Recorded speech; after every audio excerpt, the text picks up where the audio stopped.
दुनिया में बसना है, दुनिया में रहना, सुख सुकून भी भोगने हैं, सुख सुविधा का आनंद भी लेना है, लेकिन सुविधा तुम्हारे लिए दुविधा न बन जाए, मुसीबत न बन जाए, वो तुम्हारे लिए तुम्हें आदत न बना ले, तुम्हें बांध न ले।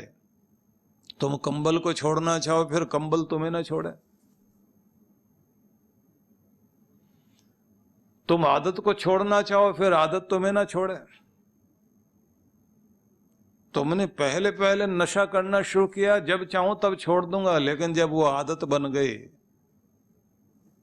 पहले तो तुम पी रहे थे, अब नशा तुम्हारे प्राण, जीवन, मान, सम्मान सब कुछ पी रहा है।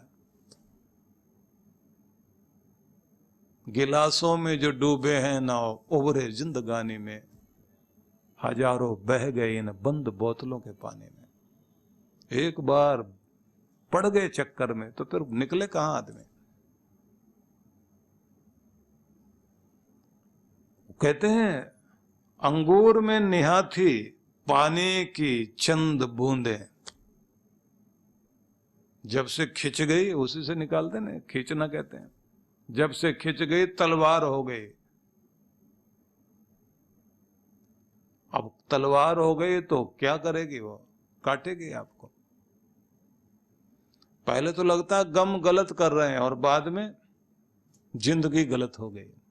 तो कोई भी आसक्ति जब आदत बनेगी वो नशे की तरह से हो जाती है और फिर वो छूटना आसान नहीं, वो बहुत कठिन पड़ती है। कठिन ही नहीं, असंभव हो जाए। तो श्री कृष्ण जब आदेश देते हैं कि तुम कर्म करने वाले बनो, लेकिन आसक्ति से ऊपर उठना सीखो, उन्हीं आदतों को जीवन में लाइए जो आदतें आपको अच्छाई की तरफ ले जाएं। लेकिन अच्छाई में भी इस बात को ध्यान में रखना कि सब चीजों में एक चीज बहुत सोचने वाली है कि दुर्गुण से दुर्गुण पैदा होते हैं, लेकिन कभी कभी गुण से भी एक दुर्गुण पैदा हो जाता है जिसका नाम है अभिमान। अभिमान, अहंकार किसी न किसी गुण से पैदा होता है। विद्या का अभिमान, पद का अभिमान, कला का अभिमान, किसी भी चीज का गुण आपके जीवन में आ गया तो उसका अभिमान आ जाएगा। जब वो अभिमान आ गया तो फिर भगवान को सब कुछ बर्दाश्त है, लेकिन किसी का अभिमान पसंद नहीं है। भगवान श्री कृष्ण आगे फिर आदेश देते हैं, सिद्धया सिद्धयो समो भूत्वा समत्वम योगोच्यते। सिद्धि असिद्धि में समो भूत्वा, समः समान होकर, संतुलन बनाकर, सफलता असफलता में संतुलन बनाकर जीवन जीना सीखो, क्योंकि समत्व ही योग कहलाएगा, संतुलन ही योग है। तो एक आपका ब्रेन, इमोशनल ब्रेन, और दूसरा आपका लॉजिकल ब्रेन। एक ब्रेन जो मां से आया है, एक ब्रेन जो पिता से आया है। लेफ्ट ब्रेन आपका लॉजिकल ब्रेन है और राइट ब्रेन ये इमोशनल। और कमाल की बात है कि ये ऐसे क्रॉस की तरह से शरीर में काम करता है। लेफ्ट वाला आपके पूरे शरीर के, समझ लीजिए, दाएं हिस्से पर काम कर रहा है और दायां वाला बाएं पर काम कर रहा है। तो बायां भाग आपके शरीर का बहुत ही कोमल सौम्य भाग है और दायां भाग शरीर का पूरा भाग देखेंगे तो ये कठोर भाग है, दायां हाथ। लेकिन इसकी भी बहुत बारीकी में ना जाकर बस इतना समझ लेना कि जो लोग बहुत इमोशनल होते हैं तो उनके साथ एक समस्या रहती है, जल्दी किसी की बातों में आ जाएंगे, जल्दी प्रभावित हो जाएंगे, किसी की कहानी में उदासी भरी कहानी कोई सुना दे, रोकर ड्रामा करके आ जाए सामने, पिघल जाएंगे। लेकिन इनमें एक खासियत है, इमोशनल आदमी रिश्ते बहुत निभाता है, बांधे रखता है, बंधा रहता है और बांधे रखता है। जो लॉजिकल व्यक्ति है, तर्कशील व्यक्ति है, उसके साथ ये बड़ी बात रहती है, हर बात तर्क युक्त, बड़ा हिसाब किताब, लेते समय देते समय बहुत ध्यान रखेगा। आंकड़े बहुत याद रहते हैं ऐसे आदमी को। वकील हो, सीए हो, अपराध विज्ञान पर काम करने वाले लोग हों, इनका ये लॉजिकल ब्रेन बहुत तेज चलता है। कमाल की बात तो यह है कि इमोशनल आदमी को अपना फोन नंबर नहीं याद, दूसरे का भी याद नहीं है, अपने मकान का नंबर याद नहीं। उससे अगर कोई पूछे कि हमने उस फलाने स्थान पर जाना है, तो आप वहां कभी गए हैं? बोले हमारा एक रिश्तेदार उधर रहता है, हमको पता है वो जगह, आप जा सकते हो। कैसे जाना? पहले पुल के पास जाना, वहां से दाईं तरफ मुड़ना, वहां से मुड़ोगे आप तो सामने जो है ना एक भैंसा बैठा रहता उस जगह पर, वहां की मोड़ से आप गली के अंदर जाना, और वहां पर जैसे आप जाओगे तो एक जो है धोबी बैठता वहां प्रेस करने वाला, उसके सामने से होकर के आप सीधा गली में जाना, और आगे जो है एक जगह देखोगे वहां कुत्ता जरूर भौंकता है, उस जगह पर आप जरूर पहुंचना। वहां से फिर लाल रंग का मकान है, नहीं नंबर उम्बर हो गली का, रोड का, घर का, वो नहीं मालूम, ना गली का नंबर याद है, वो नहीं याद है। अब भैंसा भी भाग गया, उस दिन धोबी भी नहीं था, कुत्ता भी कहीं और काम से चला गया होगा, आदमी ने कलर भी मकान का दूसरा कर लिया था। अब इसका तो मकान ही पता ही खो गया है, क्योंकि इमोशनल आदमी है, ऐसे ही याद करता है, कहानियों से याद करता है। लेकिन किसी सीए के सामने आप, अकाउंट्स वाला कोई काम करने वाला आदमी हो, उसके सामने आप नंबरों की एक पूरी सीट रख दीजिए, बहुत सारे अंक है, वो एक बार ऊपर से नीचे तक देख ले, उसको पूरा याद। इसलिए सावधान रहना। वहां वो कोई चीज लेगा और देगा भी तो कागज पे लिखवाएगा, लिख कर लेगा, लिख कर देगा, और आप भूल भी जाओ तो कहेगा कि आप इस तारीख में आए थे, इतने बजकर इतने मिनट पर आए थे, और आप वहां कहीं से आए थे, और ऐसे आप बात बोल रहे थे कि वहां आगे जाना। फिर आप कहते हाँ हाँ याद आया याद आया, तो बोले ये साइन देखो आपने साइन किए गए। इमोशनल भूलेगा, लॉजिकल आदमी जो पूरा याद रखता है। लेकिन आप ये देखिए कि जो बहुत लॉजिकल होता है, बाल की खाल निकालेगा, रिश्ते निभाने में बहुत गड़बड़, निर्णय जल्दी लेगा। इमोशनल आदमी निर्णय जल्दी नहीं लेगा। महिलाएं इमोशनल बहुत ज्यादा होती हैं, पार्टी के लिए तैयार खड़ी होंगी, तैयार करने के लिए पति कहेगा जल्दी से तैयार हो जाओ, कितनी देर में तैयार होंगे? 20 मिनट में। पति आधे घंटे बाद जाके देखता अलमारी के सामने वैसे खड़ी गई, क्या हुआ? मैच नहीं मिल पा रहा। अब पति अगर वहां कोशिश करने लग जाए मैच मिलवाने के लिए तो और मामला गड़बड़ हो जाता है, क्योंकि निर्णय लेना बड़ा मुश्किल है। और पति जो अपने 2 कपड़े लेकर फटाफट पहन करके तैयार होकर खड़ा हुआ, 5 मिनट में तैयार। तो बहुत सारी चीजों में आपका दायां और बायां मस्तिष्क दोनों का अपना अपना काम है। लेकिन ये बात ध्यान रखना, जिंदगी एक से नहीं चलेगी, दोनों के संतुलन से चलेगी। लॉजिकल भी होना आपको, इमोशनल भी होना। योग में यही एक महत्वपूर्ण बात है जो तिब्बती लामाओं ने एक बड़ी अद्भुत चीज दी। भारत की परंपरा में तो ये थी, क्योंकि श्री कृष्ण यही तो उपदेश दे रहे हैं। उन्होंने कहा कि 2 पलड़े तराजू के लटके में तुम्हारे कंधों से लेकर हृदय पर, फेफड़ों तक, और ये आकर एक डंडी है बीच में, यहां उसका कांटा है आपके आज्ञा चक्र में, तिलक वाले भाग में। बस यहां तुम अपना संतुलन साधना, इधर इमोशन आएगी, इधर कोई कर्म का, तर्क का, बुद्धि का प्रभाव आएगा। दोनों में अपने आप को साधते रहना, संतुलन बनाए रखना, क्योंकि तुम्हारे संतुलन में तुम्हारा आनंद है।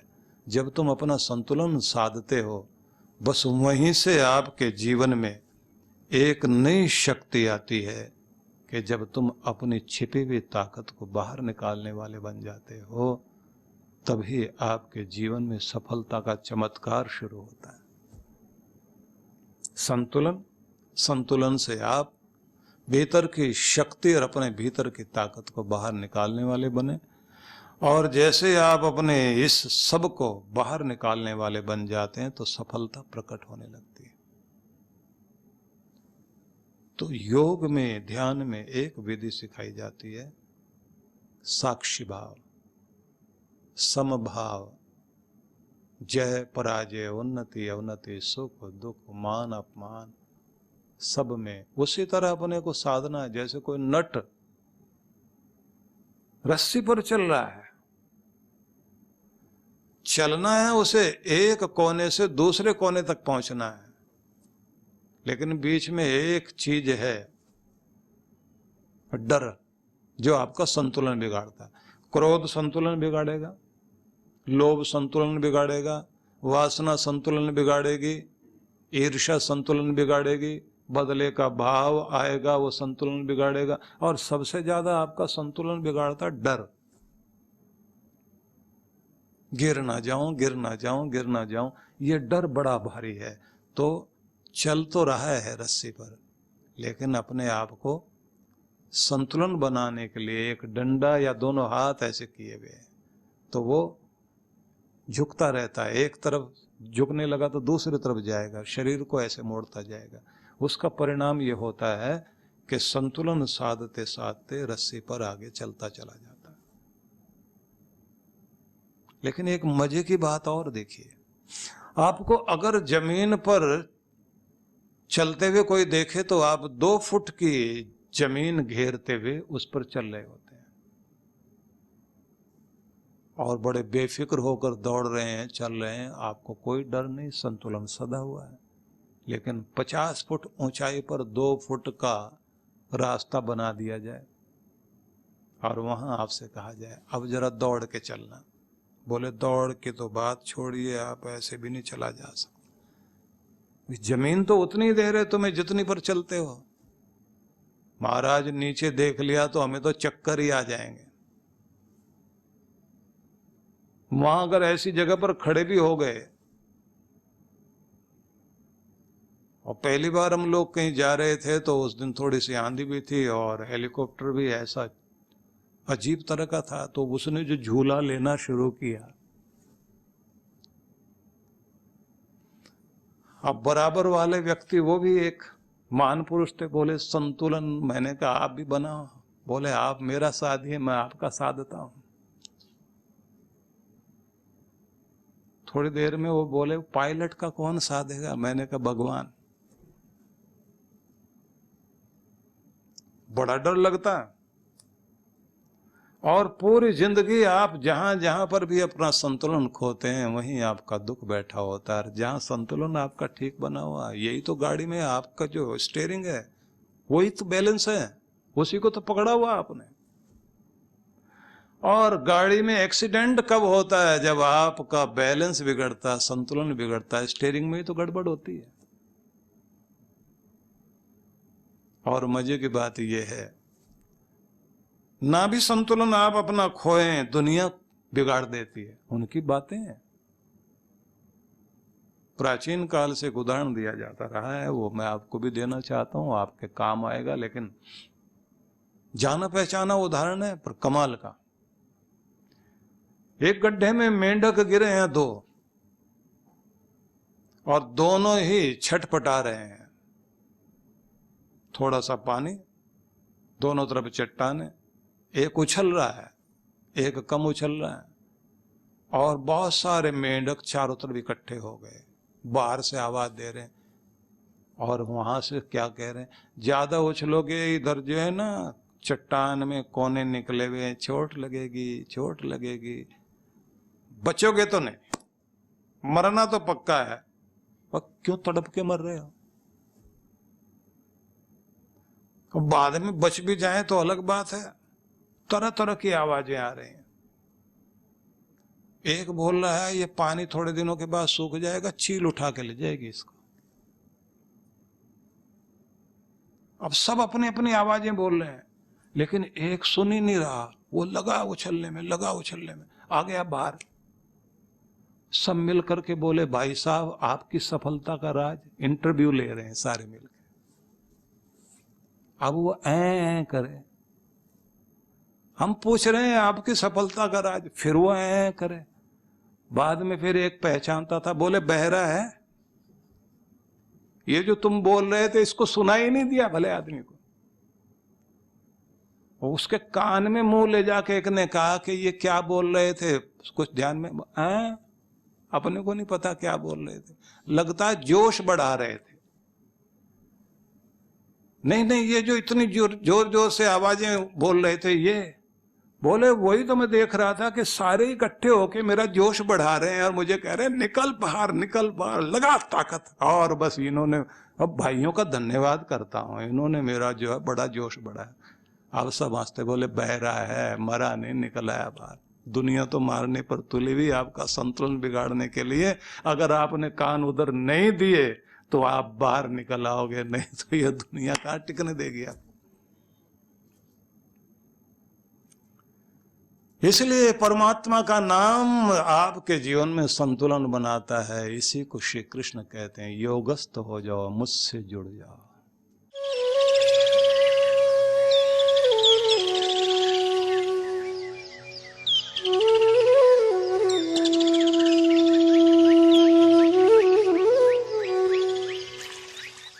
सद्गुरु श्री सुधांशु जी महाराज द्वारा मानव सेवा को समर्पित संस्था विश्व जागृति मिशन वर्ष 1991 से धर्म, समाज एवं मानवता की सेवा में संलग्न है। यह संस्था 90 मंडलों, सेवा केंद्रों के माध्यम से न केवल भारत अपितु देश के बाहर अनेक देशों में सेवा के कार्य कर रही है।